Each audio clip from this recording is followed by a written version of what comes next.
Next, you want to raise your bed to an appropriate working height.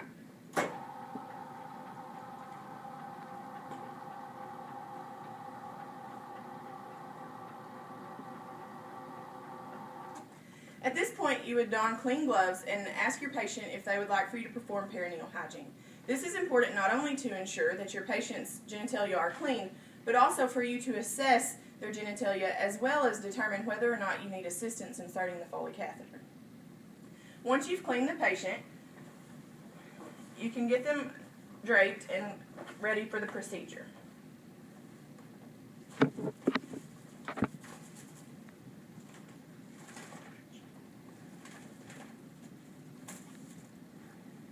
I like to place a blanket or a sheet over the top of the patient's body just to ensure that the patient feels like they're being given an appropriate amount of privacy.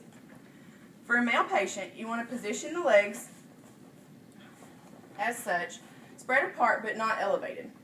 If the patient says they're cold or you want to provide more privacy, you can tuck the blanket up under the patient's legs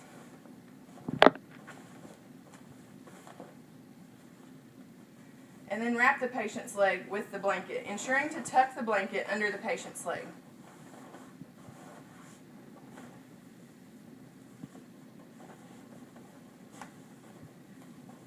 This ensures that the patient will remain warm, but also keeps the area free from potential breaks in sterile technique. At this point, it's a good idea to go ahead and wash your hands again. If you've performed perineal hygiene or touched anything in the room, it's always a good idea to wash your hands.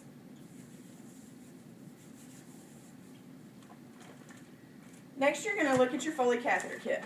Make sure it's new, it's never been opened, and go ahead and open your kit.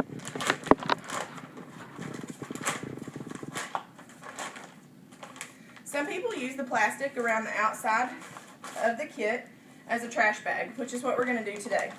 Others choose not to use it because they feel like they may break sterile technique if they use this bag, because sometimes you can accidentally touch it trying to throw things in it. I am going to show you how to do that. You want to fold the outside flap back to keep it from going against your hands. Tuck the bottom of the bag at the foot of the bed, leaving the top of it open so that you can reach around and drop trash in it as you need to. Next, you're going to open your catheter kit.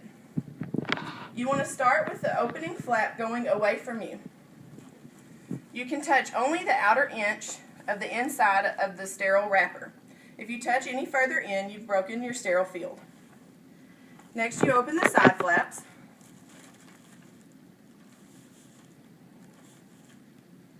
When you go to open the flap that goes towards you, you want to grab your sterile gloves with that flap. Reach in and grab the sterile gloves out before you open the package all the way. This ensures that you don't touch something else in your kit trying to get your sterile gloves. At this point, I'm going to switch gloves because these are too small, but normally you would use the gloves that were in the kit.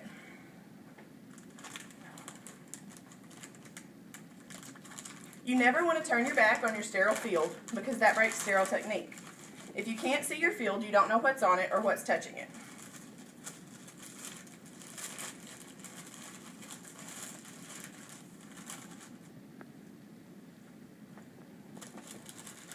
When you open the glove wrapper, you want to make sure that you don't touch the inside of the wrapper other than the outer inch, and you don't want to touch the gloves. You always want to don your dominant hand first. I'm right-handed, so I'm going to don my right hand first. When you go to put on your gloves, the first glove, you're going to grab this part of the cuff, this inside part of the cuff, and slide your dominant hand in. The second glove, you want to ensure that you get your fingers underneath the cuff rather than grabbing the bottom of it. The reason to do that is that you don't touch your bare arm or your bare hand with your already gloved hand. When you put the glove on, fan your thumb out to make sure your thumb doesn't brush against your bare arm. Pull the cuff of the glove as far down on your arm as you can and let it go. You'll notice I'm going to leave this part rolled because there's no way that I can get my hand underneath that cuff without breaking sterile technique. I say at this point that you have T-Rex arms. You never let your hands drop below your waist, you never put them behind your back, and you make sure you don't touch anything with them. I put my elbows to my body and I have T-Rex arms. I don't touch anything else. If your sterile glove wrapper is in the way, the only way you can move it is if you grab the center of the wrapper and take it out of your sterile field and drop it. You can't touch the edges, you can't touch the bottom anymore. Next, you're going to go back to your sterile field with your Foley kit. The first thing you're going to see in your Foley catheter kit is this flat sheet. You're going to take shiny side down. What we're going to do is wrap this around our sterile gloves. This prevents us from touching the patient as we put this sterile drape underneath the patient's bottom. Make sure at this point that you do not touch the patient's legs as you put the drape under them. This extends your sterile field and allows you to have more space to work. I like to pull my catheter kit a little bit closer to my patient at that point to keep my sterile field as close to my patient as possible. The next thing you're going to see for a male patient, for any patient that you're going to see, but we're going to use for a male patient, is this diamond drape. For the diamond drape, we're going to place this over the patient's genitalia. Some patients you may be able to pull the penis through the diamond drape by sliding it over, but this patient I can't, so I'll wait and pull the penis through when I go to clean the patient. The next thing you want to do is set up your kit the way you want it. I like to get everything ready before I start anything with my patient. You've got your cleaning swab sticks. You can use these on the mannequins because it's just saline. So I go ahead and open those up and lay them in my catheter kit. This is trash now, so I'm going to bring it around my sterile field and drop it in the trash can. You always want to drop your trash, never push your trash into the trash bag. The next thing I'm going to do is I'm going to attach my syringe to my Foley catheter.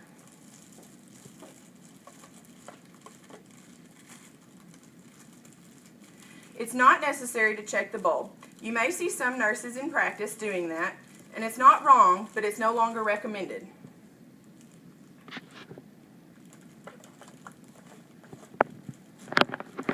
In the clinical setting, you would use the lubrication that is provided in the kit. I would take that lube and squirt it inside my catheter kit and then lay my Foley tubing in it. However, on the mannequins, we have to use distilled soap, so your instructor will help you with this during the return. When you take the sheath off of your catheter tubing, you always want to make sure that you keep the tubing from flopping erratically across your field. And that keeps you from contaminating the catheter tubing. Once your instructor has provided you with the lubrication, you can put your Foley catheter tubing in the lubrication to make sure that it's comfortable for your patient, making sure it doesn't touch anything else.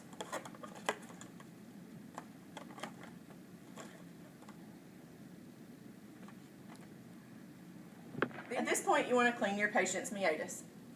You want to grasp the penis with your non-dominant hand and lift it slightly upwards, perpendicular to the patient's body.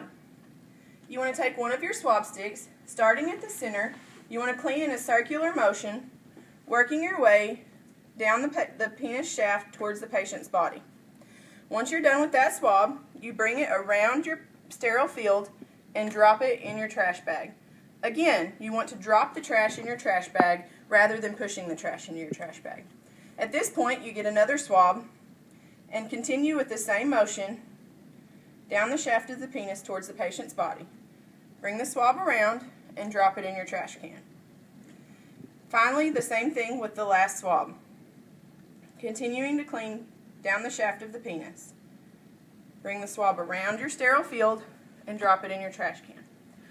This is another point where I'm going to remind you to never let go. Notice I have not let go of the penis since I started cleaning.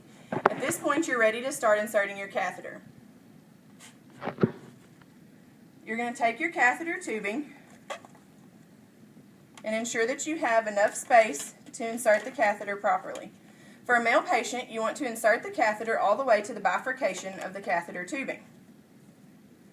When you get the tubing close to the patient, 1 to 2 inches from insertion into the meatus, you want to have the patient bear down. You want to slightly insert the catheter into the patient's meatus and then let them know they can take deep breaths. Notice as I insert the catheter that I'm not touching the patient's meatus. As you get close, you want to work your fingers back along the catheter tubing and then insert the tubing more. If you feel resistance, you can slightly rotate the tubing and try to insert it further.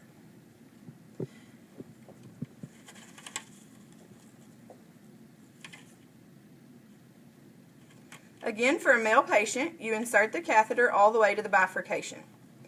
At this point, I'm going to show you the crossover method to inflating your catheter's balloon. I'm not going to let go with my dominant hand. This is the second never let go. Never let go with the dominant hand of the catheter tubing. If I let go, the tubing can come back out of the meatus and contaminate my catheter tubing. I'm going to reach around with my non-dominant hand and inflate the bulb by depressing the syringe. This is the third never let go. Never let go of the plunger on the syringe until you're ready to detach the syringe from the catheter. At this point, you want to pull back on the catheter tubing slightly until you meet slight resistance. Never tug or pull hard on that catheter tubing because you could damage the patient's urethra. At this point, you can detach your syringe, and the syringe is trash. Now we're done with the sterile part of our procedure. At this point, the catheter is inserted, and we're not worried about whether or not we're being sterile. You can tear the diamond drape to remove it from your patient, and you can take the bag. You always want to make sure that you hang the bag on the side of the bed, not on the bed rails, but to the bed frame below the level of the patient's bladder. A good place to do that is on these notches on the side of the bed. This will hook right in there and it'll hang on the side of the bed and prevent the catheter from being pulled. The next step is to ensure that you secure the catheter to the patient's leg. When we were gathering supplies, I mentioned gathering a catheter securing device. Each hospital is going to have a different device, but they're all going to be similar in that they attach both to the catheter and to the patient's leg. When you do this, you want to attach the device to the catheter first. The reason you do this is so that if you have it attached to the catheter, you can't pull too much and attach it to the patient's leg. If you attach it to the patient's leg first, you may find yourself trying to pull the catheter to reach the patient's to the securing device. Some securing devices will have a swab of skin protectant oils that will protect the patient's skin from the sticky on the back of the securing device. This one does not have that. When you attach the securing device, you want to make sure it's below the bifurcation of the catheter tubing. This prevents that tubing from being pulled. I'm going to show you that if I place it above that bifurcation, I can still pull that tubing through the catheter securing device. Attach it below the bifurcation. Peel the backing off. Ensure that you leave some slack in the catheter tubing so that it's not pulling on the patient's urethra and causing potential harm. Attach the securing device to the patient's leg.